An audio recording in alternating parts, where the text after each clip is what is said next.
The king is coming home. What's going on, guys? Welcome back to the Stay Waiting Podcast. I'm joined by my man Ray. How you doing? I'm doing all right, thank you. Yourself, bank holiday, so we give thanks. How about yourself? All good, all good. Do you know what? The sun is shining. When the sun is shining, everything is good. Somewhat, but yeah, it's better than... Listen, it's better than normal. It's better than rainy. Yeah. But we're here to talk all things boxing. And as I said at the start, the king is coming home. And that means one thing and one thing only. Canelo Alvarez is fighting in Mexico this weekend against John Ryder, defending all his belts at 168. And the first question I'm going to go to yourselves, and it's a bit controversial, is, are people interested in this fight?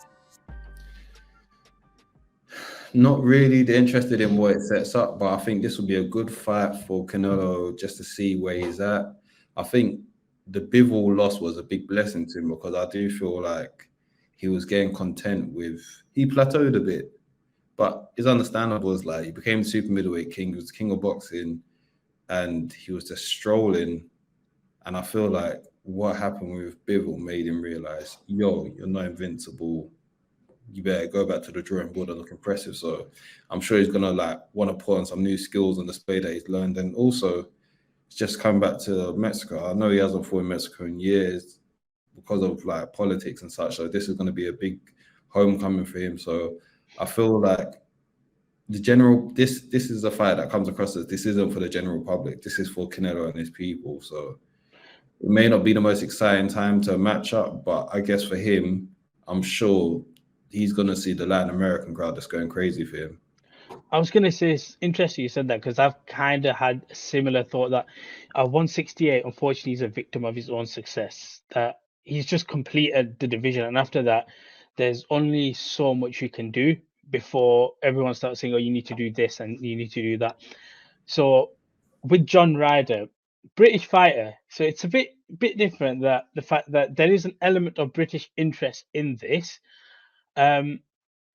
What can he do to upset the cards? Realistically, it seems like as much as what happened with Bivol's one thing, and people are like, oh, there's a potential you can do this with Canelo.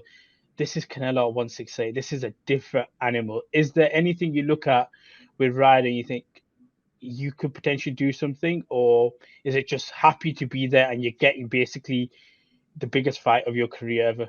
Happy to be the biggest fight in your history, big money. Don't get me wrong, for Ryder himself, I'm sure he's going in there, balls to the wall. This guy is looking to absolutely go hell for leather, but I can't see him winning. But listen, man, just put a spirited effort, especially Ryder, you could argue, is at the twilight of his career. So this is like a culmination of, all the ups and downs of the boxing career. And here's the golden ticket to make big money against, the biggest star in boxing. Why not? Go for it. Just enjoy the moment. You're underdog, so let's go out there swinging hell for leather. And if you can somehow, either get a moral victory or somehow get the victory, then you write your name in the history books.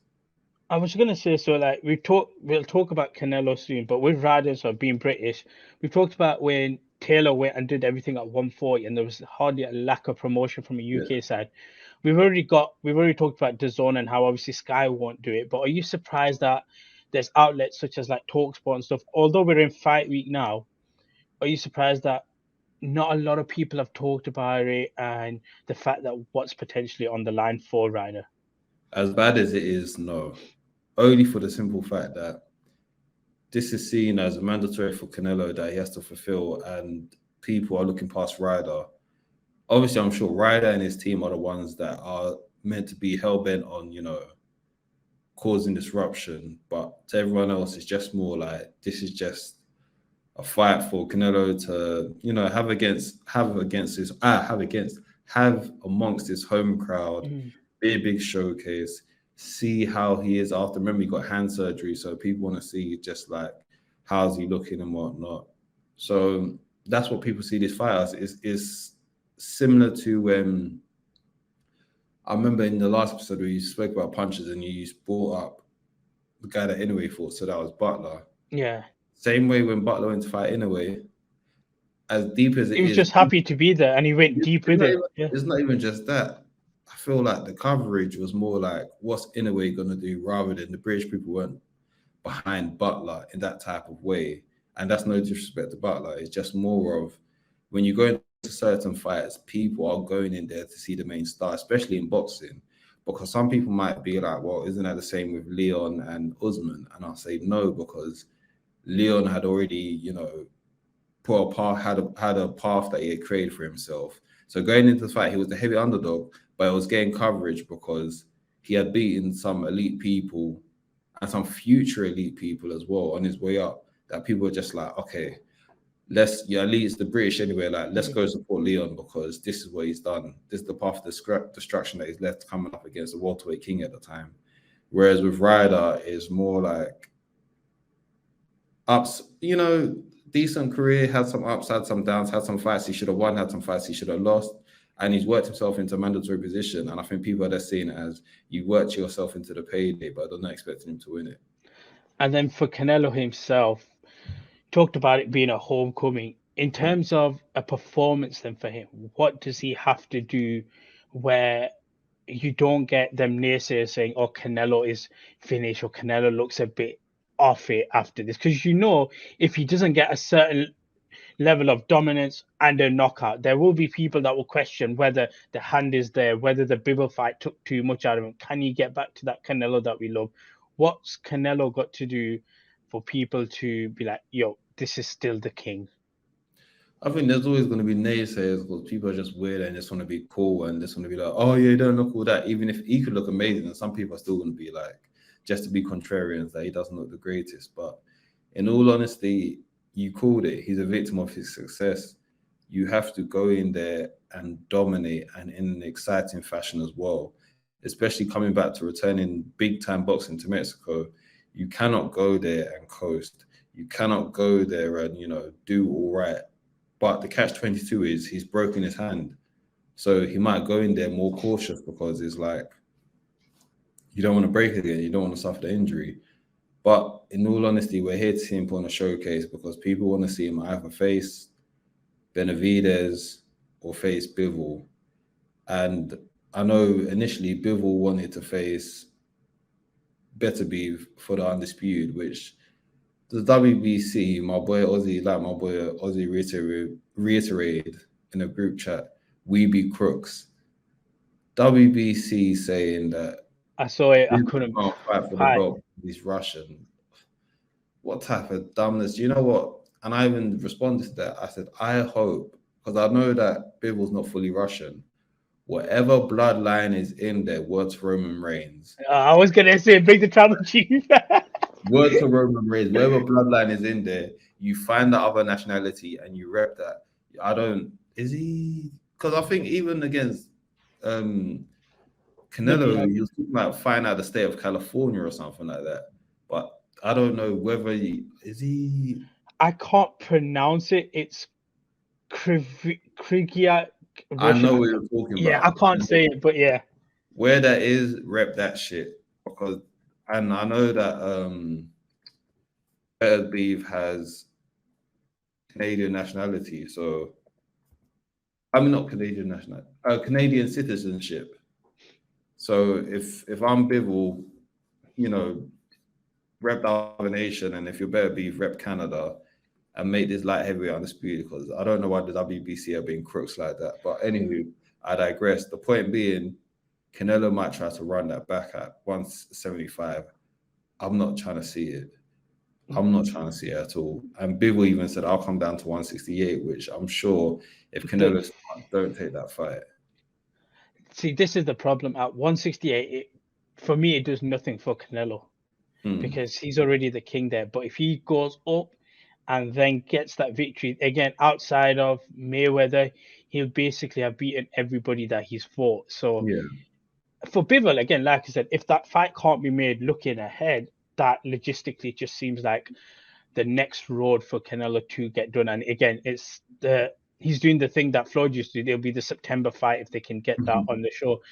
But talking about this particular fight, and I'm going to allude to it because of what we saw last week with Tank and Garcia, the pay-per-view buys and the numbers, etc. What do we expect for Canelo to do this? Bearing in mind, obviously, it's in the Latin American territory, American time zone. Are we expecting big numbers from him? or what can we expect for Canelo?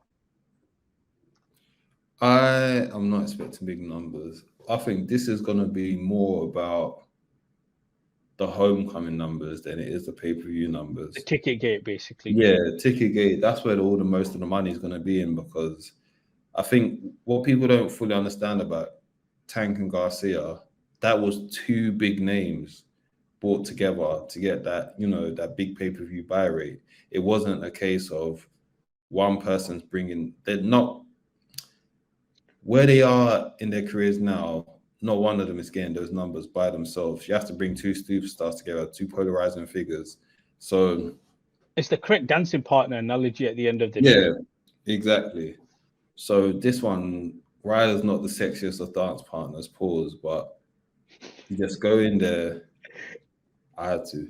But you just go in there and everything else, all the other numbers are going to be up. So I don't think they'll have to worry about pay-per-view as much. So yeah, that's the boxing king for now until otherwise. I'm going to play devil advocate here.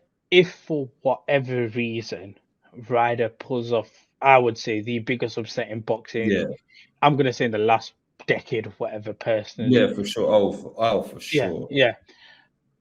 What would happen to Canelo? Like, where do you? What's a reset button for basically the king of boxing right now? That's even more big money. A Canelo, what? A Canelo remontada. That would be big money. Big. What? If Ryder was to win, imagine Ryder wins, yeah. And let's say they bring that fight to the UK. Canelo versus Ryder, Wembley Stadium. If Ryder, so like, there's no way. No, it does, but it's just like, what would you think for Canelo going forward? Because then you'll have 3 losses on his record. I know we talk about losses and stuff. It's just unfortunately. Yeah, but do you know what? I don't think it will be as bad, only because here's the thing. If Canelo was to lose to Ryder, yeah, he would need to get his belts back from Ryder, and to shut people up, he would then need to shut down Benavidez. That's the only issue, because now Benavidez is seen as the only other person that everyone's saying, he's the guy that Canelo is scared of. I know Canelo is not scared of him. Canelo wants that smoke. But it's just that techie situation of, do you face Benavidez, which is, decent reward, big risk, or do you face Bivol, where it's like high risk, high reward at the same time? So either way, Canelo is screwed, but the guy's paid as well. So if people are going to chat rubbish, whatever, I'm sure he'll just switch off his phone and be like, go back to his millions. So just finally then, before we wrap up, because it seems like this fight, again, like you mentioned, is basically a showcase for Canelo at home. In terms of just an overall prediction, what do you see happening in this particular fight? I have a Canelo unanimous decision or Canelo late stoppage to the body. Okay. On both your predictions, is that for a casual, for example, I'm going to take in the casual standpoint, is that going to be disappointing for them to see? And will that then put up arguments to say Canelo's struggling going forward? No, because if it's like the Canelo that turned up against Callum Smith, he just punished Callum Smith for so many rounds, it was still entertaining. So I think people are going to want that same thing. If it's not going to be finished, we just want to see you punish him for the remainder of the rounds that they have to watch. And as long as it's exciting on his part, he gets to show his skills, then the people will be happy. Well, with that, we are going to wrap up today's episode of the Stay Weighed-In Podcast. As always, if you enjoyed the content, drop a like, share, subscribe. We're nearly there to 1K. So if you're watching this and you're not subscribed, just hit subscribe and then comment below, letting us know you subscribed from this particular video as well. Yeah. But as always, Ray, appreciate you for jumping on. And as always, guys, love and peace. Hey.